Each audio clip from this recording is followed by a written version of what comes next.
Cofunction Identities. And in this video, we are going to talk about cofunction identities. And the main idea is that if you take a basic trig function, shifting a basic trig function left pi over 2 units, and then reflecting over the y-axis will produce another basic trig function. So if you look at this video, or what I have going on here, I just want to highlight what I've written down so far. So shifting it left pi over 2 units, and then reflecting over the y-axis will produce another basic trig function. So what I have here is the sine function is in red, the cosine function is in green, and this is saying if I take the red one, shift it left pi over 2 units, then reflect it over the y-axis, it will line up with the green function. And so maybe the best way to illustrate this is if we go into GeoGebra, and let me just type in here two functions so that you can see sine of x. Let me make this red, just like our picture. Let me zoom in here a little bit. And then cosine of x, we'll make this guy green here, just like it is in our picture. Let me zoom in. Okay. And the idea, well, let's see. We are going to shift pi over 2 units. So what if I take this sine function here and I shift it, whoops, I don't want to shift this cosine. Take the sine function here, shift it left pi over 2 units. You can see that once I shifted that far, it lines up already, and it doesn't, reflecting doesn't really do anything, but reflecting certainly works. Okay, so let me show you here. Let me get back to our status before. So if I were to take this and shift it pi over 2, so remember horizontally shifting it left, we're actually adding to it. So you can see now that the red and the green have in fact lined up with each other. Okay, and then I can take this and I can reflect it over the y-axis, and I get that done by typing the negative here. And you can see that the red and the green are still lined up with each other, just as they were before. Okay, and again, reflecting doesn't do a whole lot here. Shifting does enough, but it certainly works that we can shift and then reflect. So let me write this down here in our notes so that we don't forget it. So one of the things that we can do is shift left pi over 2 units. So instead of sine of x, I'm going to have sine of x plus pi over 2, because that's shifting left pi over 2 units, and then reflecting over the y-axis, well, I'm just going to put a negative sign in front of there, and this is what I have. So I'm going to clean this up a little bit here and just say sine of pi over 2 minus x is equal to cosine of x. So if I take the sine function, shift it left pi over 2 units, then reflect it, I'm going to have the same thing as the cosine function. And that's basically the situation that I have over here we saw in GeoGebra. That when you take pi over 2, shifting it left pi over 2, and then reflecting it, putting this negative sign here, the functions match up with each other. Now I can also do the same thing with cosine. Oops. Okay. Let's see here. So what if I left sine alone now and I mess around with cosine a little? What if I take cosine, shift it left pi over 2 units? In this case, it doesn't line up perfectly. So what if I did cosine of x, cosine of x plus pi over 2? Okay. So you can see that's the green graph I have right here. And then I reflect it. And again, the way I reflect it is by putting a negative sign in front of the x. Now you can see that cosine will line up perfectly with sine. So the other thing that I can conclude from this little example is that if I take the cosine function, shift it pi over 2 units to the left, and then reflect it over the y-axis by putting this negative sign in front of it, it's going to equal the sine function. And these are two cofunction identities. They're called cofunction identities. Okay, because they allow you to convert a function from sine into cosine, and they allow you to convert a cosine function into a sine function. Okay?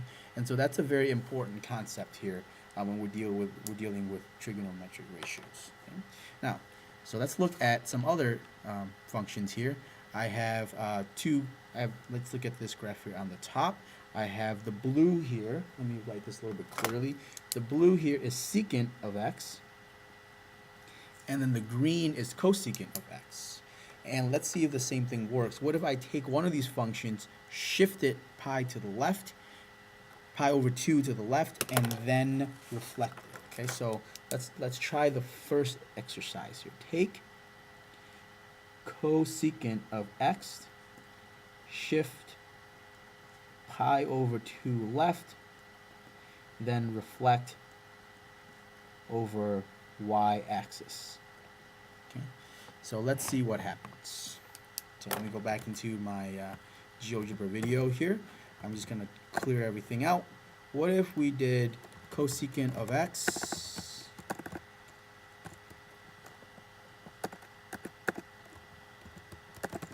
there we go. And I will make this green just like you have in your notes. And what if we did secant of x, and I will make this blue just like you have in your notes. And in fact, let me make this a little bit thicker. Also, let me make cosecant a little bit thicker as well so we can see it a little bit better. And what if I take cosecant, shift it pi over 2 to the left, and then I reflect it. So if I take it, shift it a little bit, and then reflect it, I'm going to end up with the same situation. So let's make this a little bit more formalized. To shift it pi over 2 to the left, I'm just going to add pi over 2 here in that inside parentheses. And then you can see, again, for cosecant, shifting it is enough. I don't really need to reflect it anymore. But just to hammer the point home, I could reflect it. And it lines up perfectly. You can see this function here, this green function, lines up perfectly with the blue function, which is secant. So, and this isn't quite a proof, but it's enough for us to work with for the time being. We can say that cosecant of pi over 2 minus x, okay, so this pi over 2 here is the shift, this negative x here is the reflection, well, that's going to be equal to secant of x. And you can probably guess that we can do the exact same thing with secant. So if I were to take secant, shift pi over 2 left, and then reflect over the y-axis, you'll see the same situation there. So let's see here. Okay, so I'm going to restore all of this back. I'm going to make this cosecant x again. Oops. Okay. What if I take secant now, and I take this, shift it pi over 2 to the left, so it's not, it basically looks like that, and then I reflect it over the y-axis. Okay, so let me formalize this. So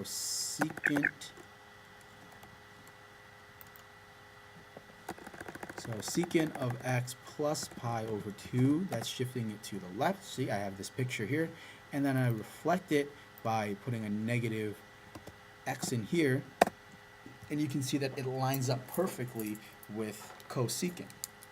So let's go back to our notes.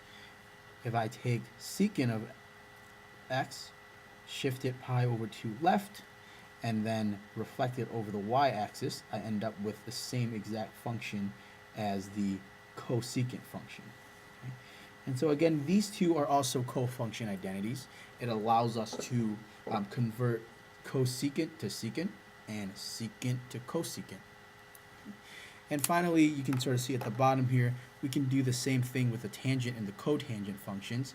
If I have the tangent function, that's the red here, and then I shift it pi over 2 to the left. So you can see that these red waves here, they're a little bit different than these red waves. You can see this one goes through the origin. This one right here, these red waves here do not go through the origin because they've been shifted. And then I take the red ones and I flip them, and they're going to line up perfectly with the blue ones. Okay, and I'm going to illustrate this fairly quickly because hopefully you get the idea by now. So if I'm going to go down here, tangent of x, I will make this red, and then I'll graph cotangent of x, make this blue. Now I'm going to take all of the tangent functions and I'm going to shift it pi over 2 to the left, okay? And then I'm going to take that result and reflect it over the y-axis. And you can see that they line up perfectly, just like we anticipated. And I can also do the exact same thing with cotangent. Well, what if I take cotangent and move it pi over 2 units to the left, reflect it over the y-axis? You can see that it matches up perfectly with tangent. Okay, so to just hammer this point, to bring this point home, if I take tangent, shift it pi over 2 units to the left, and then reflect it over the y-axis, I get cotangent. And then if I got cotangent, shift it pi over 2 units to the left, reflect it over the y-axis, I'm going to end up with tangent of x. And I basically have here 6 cofunction identities. And again, the cofunction identities tell us how to convert from one function to another, how to go from tangent to cotangent, and vice versa, how to go from secant to cosecant, and vice versa, and then finally, how to go from sine to cosine, and vice versa. Okay. And they're not too difficult to memorize or to remember because they follow the same form. It's just sine of pi over 2 minus x equals cosine. Cosine of pi over 2 minus x equals sine. So the inside, the conversion that's happening inside the input here is the same for sine, for cosine, for cosecant, for secant, for tangent, and for cotangent. Okay, so you do have to remember how the pairings match up to each other, but hopefully that's not too difficult. And you can always, worst case scenario, try this out on your calculator. But the more familiar with these cofunction identities, the better prepared you will be